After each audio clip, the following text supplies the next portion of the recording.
Hello, and welcome to the Table and Well podcast. I'm Tennyson. And I'm Janelle. Thank you for joining us as we discuss topics and give practical tools that help you live, grow, and be in healthy, joy-filled relationship with God, yourself, and others. For more information and resources, or if you're looking for coaching, connection, and community, visit tableandwell.org. We hope you enjoy this podcast.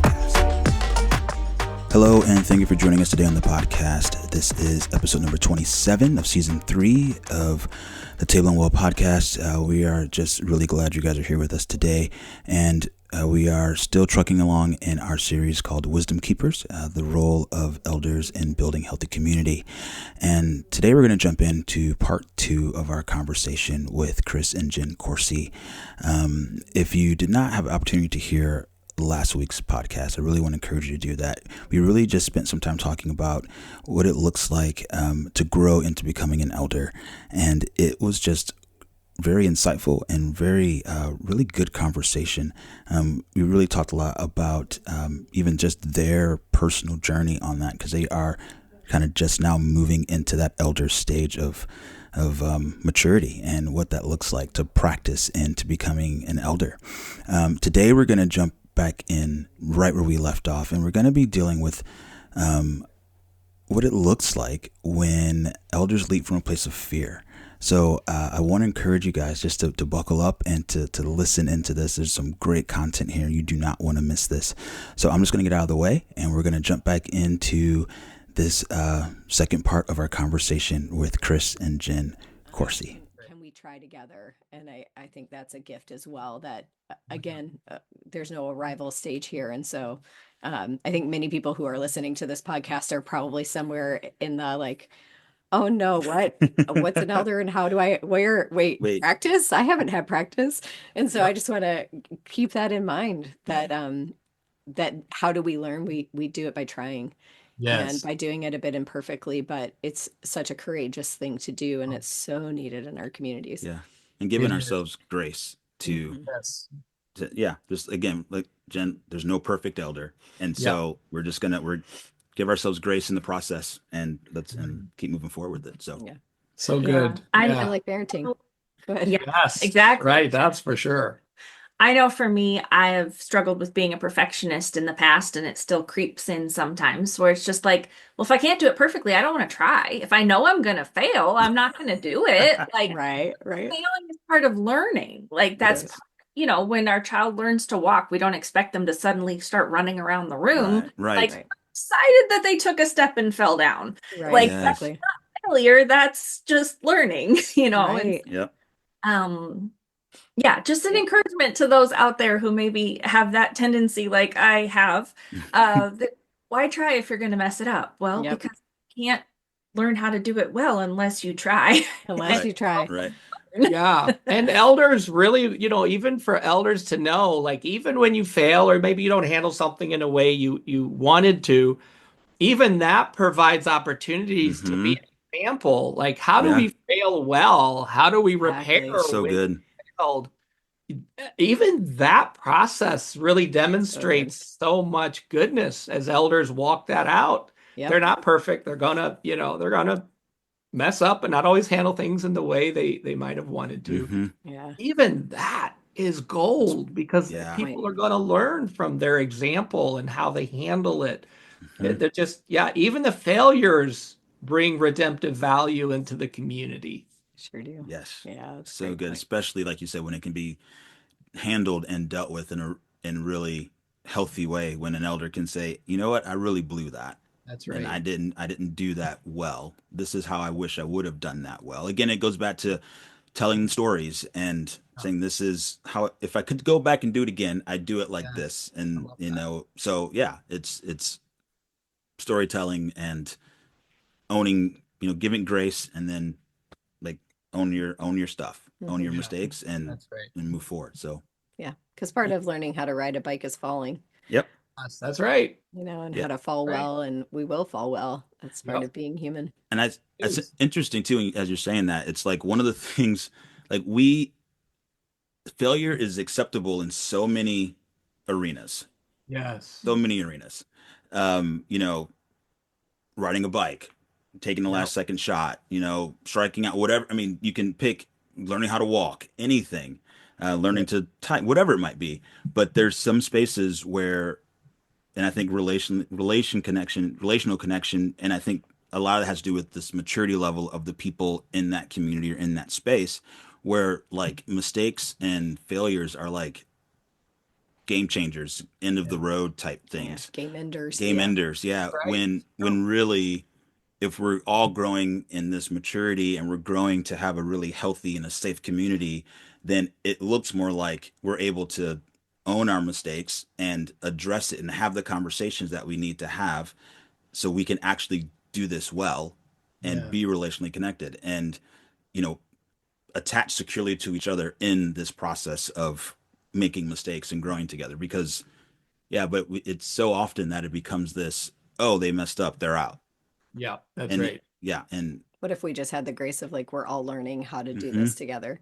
That was one of the things we said to our kids as they got older, about in that teenage stage, and had lots of opinions about our parenting or whatever the feedback was.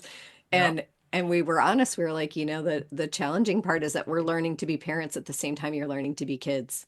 Good. And that's just part of what we're doing here together, is we're both learning. And I think if we could approach community in that same way, we would find a lot more grace for one another and care. Yeah. Well said. I agree. Yeah. So you guys often speak about the role of attachment in relational health. And how can elders foster secure attachments within their communities? And how does that affect individual and community growth? Yeah, that's a really good question. Strong attachments are really anchored in joy and peace and lots of repair. That actually is good for our relationships when we have momentary ruptures and we reconnect. That's only going to make things stronger, which is going to be good. So in a sense, attachment, everybody in the community has attachment issues that's going to show up. Everybody, from leadership down, we all have our, attachment difficulties that are going to show up. So what really helps as the community navigates that is having those places of joy and peace, to have a non-anxious mind who can be with us while we navigate the hard stuff. So their availability, elders are really good at entering in. They love well. They're able to enter in with whether it's leaders or the community who are working through stuff. They help people feel seen, heard, and understood. And feeling seen, heard, and understood for like attachment repair is huge. This is how we really navigate the hard stuff well, because somebody sees us, somebody hears us, and somebody's trying to understand us. And so elders they're this gold mine of being able to enter in and navigate that. And I really love what you both mentioned earlier about stories. Stories really demonstrate relational skills, in many different ways. So elders have, stories to share of how, here's how we've learned from the past. Here's how we've gotten back to joy from some of this. They're able to be present. They're able to share stories, and they're able to really help people learn how to get back to joy and peace from some of those hard stuff. And so, it's not if attachment stuff's going to happen. It's going to happen. It's when, yeah. It's when. And, elders are going to really help to buffer those times to help keep relationships intact or to help people be able to get back to joy and peace together, because elders love well. They're invested in the community. They're invested in the health of a community. They're in it to win it. And they're relational billboards that see others from God's perspective, and they're sharing life together. And what a gift that elders have. They just have so much life to give. And it's good for them as they also walk this out, because they're part of something bigger. They were made for this. They're built for this. And they're going to be a good stabilizing factor as we navigate the ups and the downs of community life together. Yeah. It's really good. Yeah, I would add that the type of attachments that we're looking for are the ones, like Chris said, that are based in joy and peace, which is the opposite of fear. So those fearful attachments get us in trouble, and fearful Yeah. attachments are incredibly common. I remember when I first heard Jim Wilder talk about like his three defining things that he aims for, and one of them is to do nothing out of fear. And at the time I heard that, I'm pretty sure I made all of my decisions out of fear. Like, well, I'm not going to do that because that's scary, or I should do this because this will happen if I don't, you know. And I just thought, how would a person do that? I don't even understand because it was just such a foreign concept. And I've been working on that now for 20 something years. And like, all right, Lord, what other areas are there of fear where I make those decisions out of fear, where I let fear be the guide? And I think hopefully elders have had a good bit of practice of trying to like pick out the quills of fear, or the, like, those little cactus things that pricklies, they've had time to find those little places that fear is driving them or fear is steering them, because being fearless in our attachments is how we build the kind of attachments we want to build. Yeah, That's good. That's really good. I think too, in that, I think even when elders have, they've had the time to go and find those little birds that are kind of for them, that they do things out of fear. I think it also makes it easier for them to recognize when other people are doing things out of fear, to where when they are recognized as elders in their community, and the community values them, then they can say the hard thing as well. They can make the conversation of, hey, just curious, did you when you had this conversation, when you did this, whatever, like, what was your heart motivation behind that? Was there some fear there, or was that really out of love, and not in a judgment way, not in a condemning way, but in a way of like, no, let's really talk about this, and let's grow past this and get to the root of maybe why you did this out of fear, and let's see how the Lord can come in and help heal that space, and then we can also all grow in our maturity in this way too. So I think their history also allows them to see when others are operating in those spaces as well a little easier. So good. That's so good. And they help people, to find words, what's going on, what do you need? And I really like what you shared, because just having people that help us find words, recognize where fear's That's really good. playing out. I know there's been times in my life fear was, affecting a situation. And I had someone, in an elder role be able to even just help me identify that. And I was like, oh, wow, I didn't even realize fear was influencing kind of how I was handling the situation. So just to have someone with that experience, and to do it in like love, because they really cared about me and they cared about the situation. What a gift. Yeah. Big gift. That's saved me so many times. Yeah. Fear can be such a sneaky thing that you don't realize is such a heavy motivator. Oh, goodness. You can completely miss it like a blinder. Oh yeah. And then someone invites you to see it, and you realize, oh man, yes, I want to live out of love, and there I missed it, and here I was motivated by fear. Jim talks about that, or talked about that in the podcast. He said that is one thing about elders, that the elders are so desirable except for elders that are fear driven. Yeah. He's like, and then they're the most toxic thing you could have. And I thought, That's wow, good. wow. That's good. Yep. Fear plays such a role here, that elders need to be driven by love. Yeah. And need to be ones who help cast out fear from the community. Yeah, this might go a little different direction, but I just had this thought, and we're just gonna go with it and see what happens.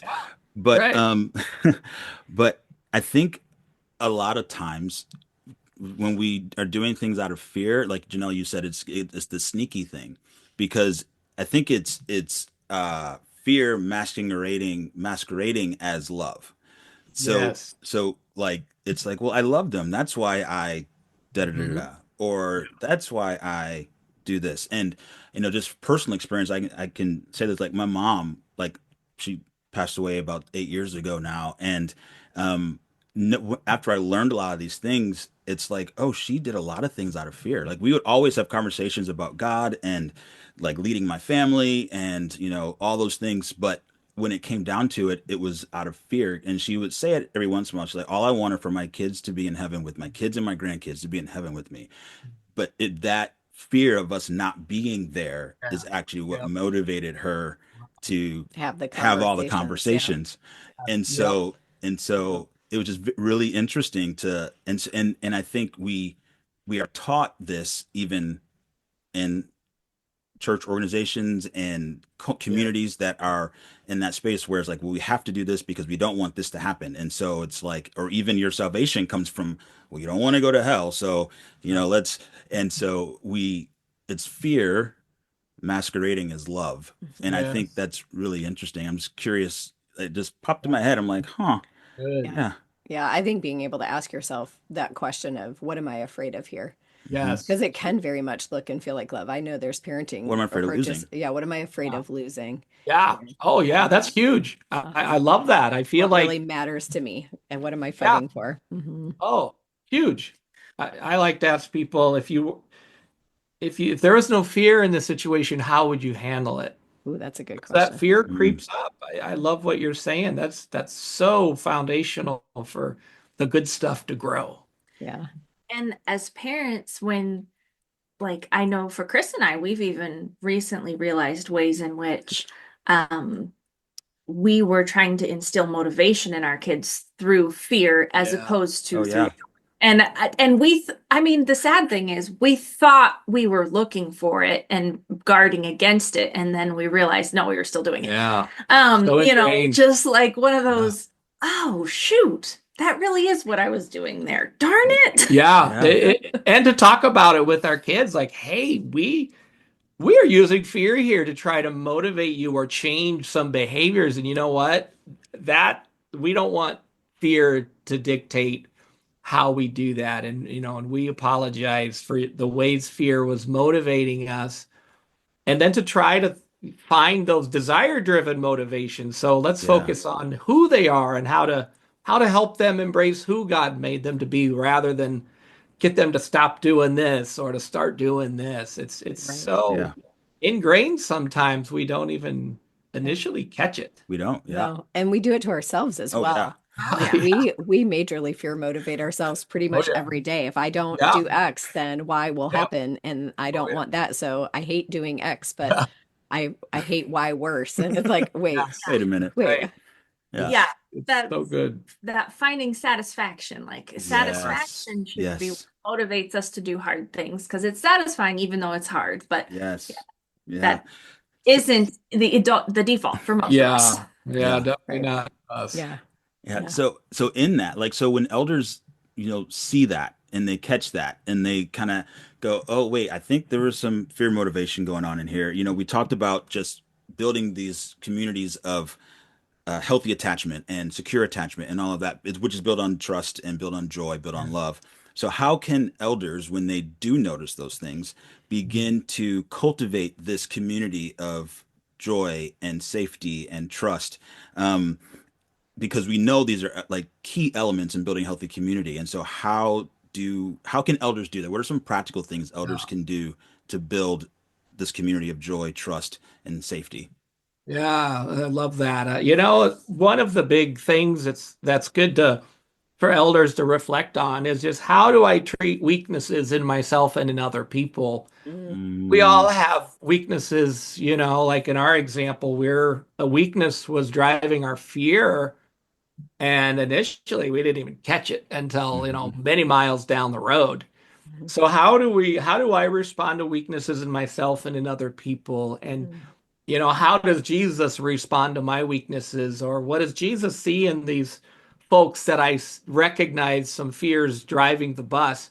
Mhm. Jesus, what do you see in this situation? Where are you? How do you see these folks? And I know for me, helping people identify fear, when I come at it from a place of peace, because I have God's peace in Mhm. some way, or maybe his perspective, or just a sense of, how to best reflect his character.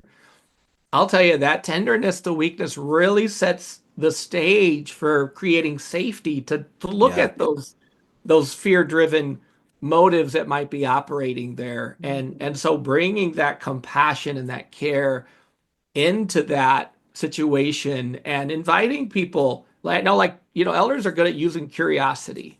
Yes. Hey, I'm curious, what's happening here in this? Or, what's happening in you as you navigate this? Or when you had that meeting, what was happening in you? Just that curiosity to help people even be curious themselves. So we're not coming at it, with a paddle of condemnation, but we're coming at it with tenderness and curiosity, and even hopefully a little bit of what God sees here. And, Jesus washed dirty feet. He washed dirty feet. And I think elders especially are in some of the best places to be able to wash dirty feet and connect with people and to create that safety to, like, and it's a little threatening to recognize when fears run in the show. It might be scary, or I might feel some shame, like, wow, I teach this stuff and look at all the ways I'm using fear. But just having the safety to explore that together and invite God into that. Oh, it's just such an opportunity for connection and transformation. If we can. I think you bring up a great point too about curiosity, is that we can believe that elders somehow, wisdom keepers, like that they are all knowing or have the answer always or something.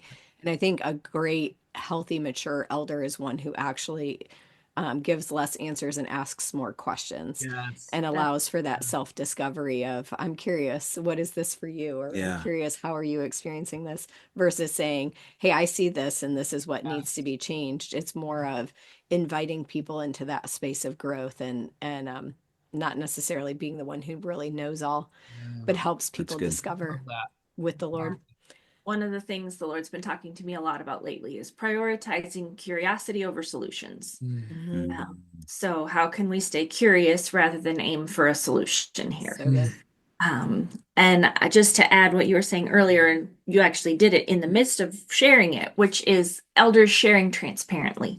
I think that helps build a safety for people to recognize their fears and weaknesses, because when we're looking at our fears, we're also looking at weaknesses. And I know for me, one of my big things that drives fear for me is wanting to avoid pain for myself or pain for my loved ones. So that kind of brings up the fact that elders also sort of need to be pretty comfortable with pain, which we don't really want to think about. That's really good. But if we are trying to avoid pain, then we probably are, there's fear slipping in there. And so the better we get at being comfortable in our emotions, comfortable in pain, grief, it allows us to prioritize creativity over solutions, because those solutions are trying to often avoid, I want you to turn out to be this kind of person because I don't want this for you, because that will be painful for you and painful for me. So awesome. You've been listening to the Table and Well podcast. New episodes stream every Tuesday. If you have enjoyed this podcast, please leave us a review to let us know.